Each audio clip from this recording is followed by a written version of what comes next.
October is that month where I get to lean into the spookier side of reading, and I love that.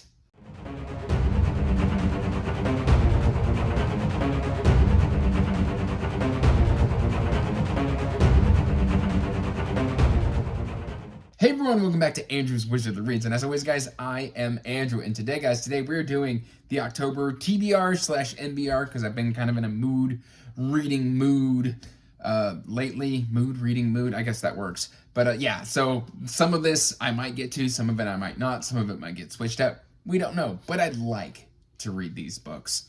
But before we get into that, please like this video and subscribe to the channel, as it does help the channel grow. And you can check the description box down below for links to all of my social media, including information about my Patreon if you want to help support what I do. Here you get access to an exclusive Discord chat, some exclusive content over on the Patreon, access to polls, and you pretty much get to control what I read eventually at one point. But with that out of the way, let's jump right on in to the TBR. And I am also participating in Camp Crystal Lake Readathon as one of the team captains, so some of these will be going to fit those prompts, but as always, I haven't mapped it out first because I am irresponsible.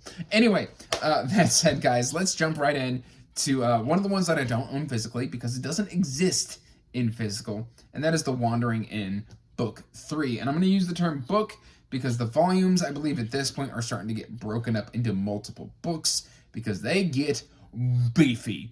I finished volume 2 last month, and that was about 1,700 pages, and it took me about 2 weeks to get through. But I had a good time with it, and I'm very excited to continue with Wandering and with the third book. Yeah, I've filmed a review for volume 2. It was 20 minutes long. I was out of breath, and I still could have said more. So as I'm editing it, I might like film in clips of like additional stuff I want to talk about. But yeah, we're just going to have to see how that goes. Then, with the physical reads, we can start with one that I've had my eye on for at least a couple years now.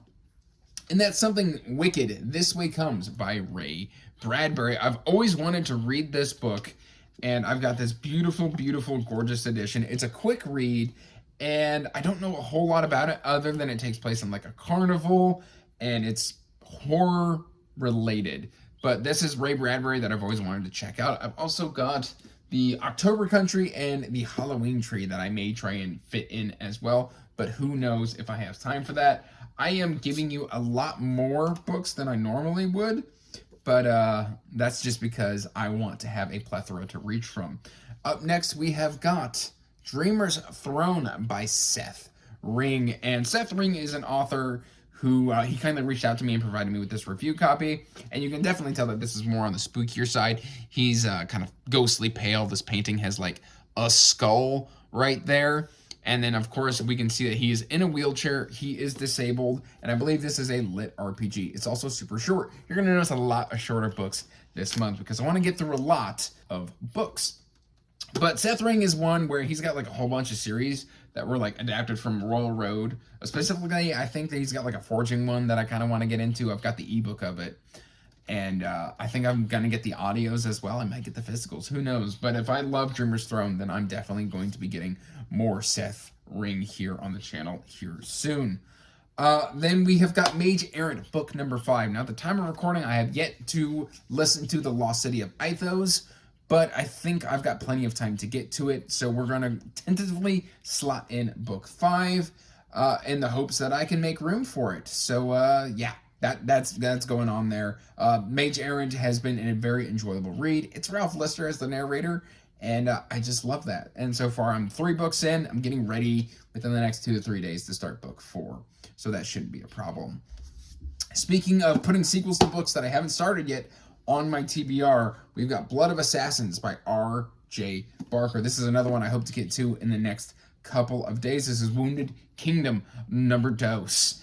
And yeah, I've read the first chapter of Age of Assassins at this point, and I'm having a good time. I just kind of got sidetracked a little bit, and now I'm going to come back to it and finish it up. These are very, very short books. I mean, this looks big, but this is like 430 pages, which is not too bad. And of course, it's an Orbit book, so you know the font is very generous with its size for ease of legibility and ease of reading, which I love because you can see the glasses. I don't have good eyes. I don't have good eyes, but it is what it is.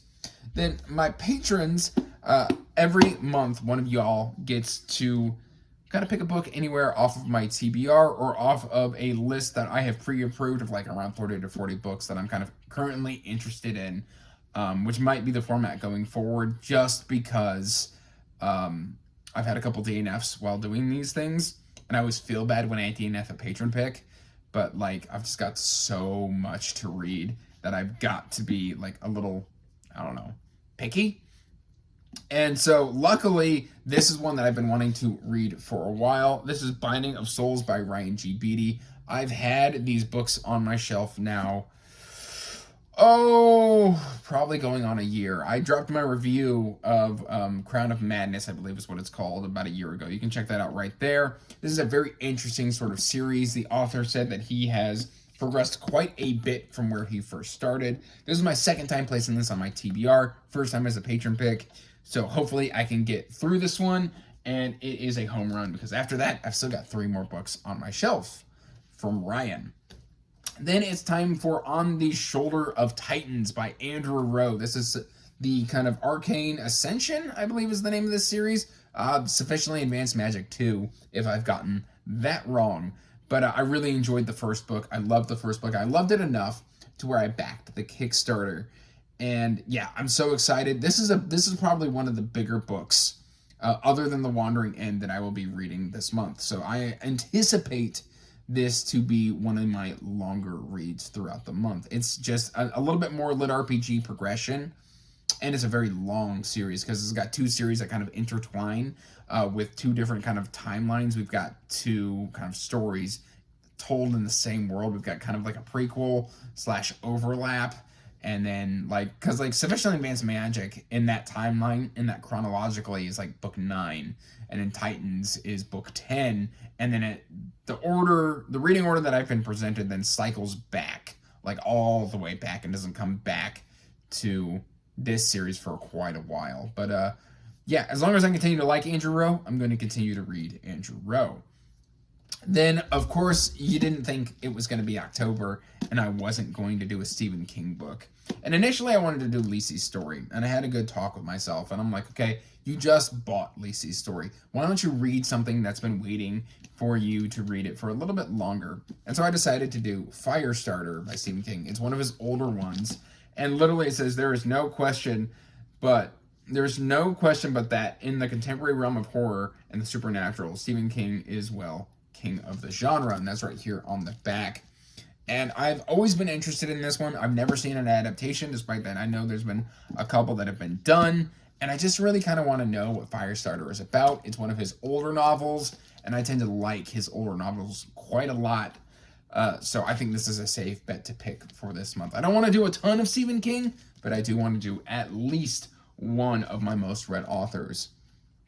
Then we have got Robert McCammon's They Thirst.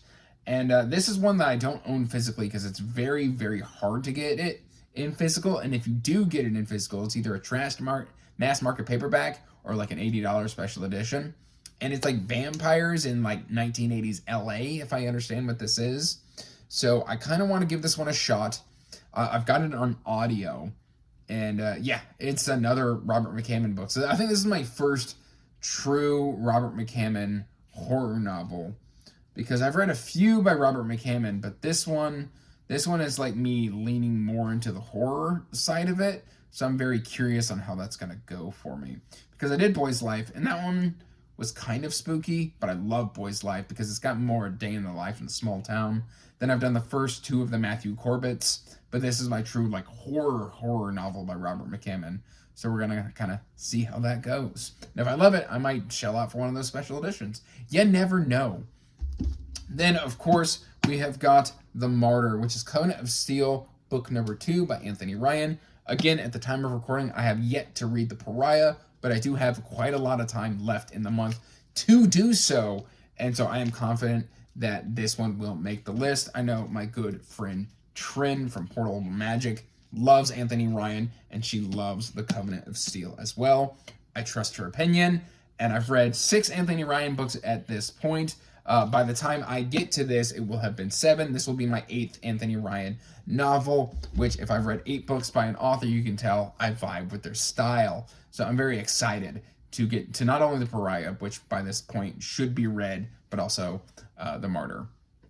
And then I've got, of course, a few other things that I'd like to try. And you're like probably thinking, Andrew, that's too much. That's too much. Well, you know what? I agree. But I restarted 1,000 Li by Tao Wong just last month.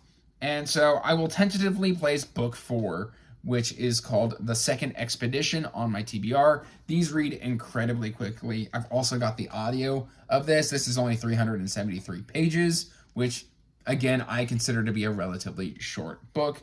I just enjoy the cultivation aspect and Wu Ying and stuff like that. So I'm going to go ahead and put that as an MBR pick, and we'll see what happens.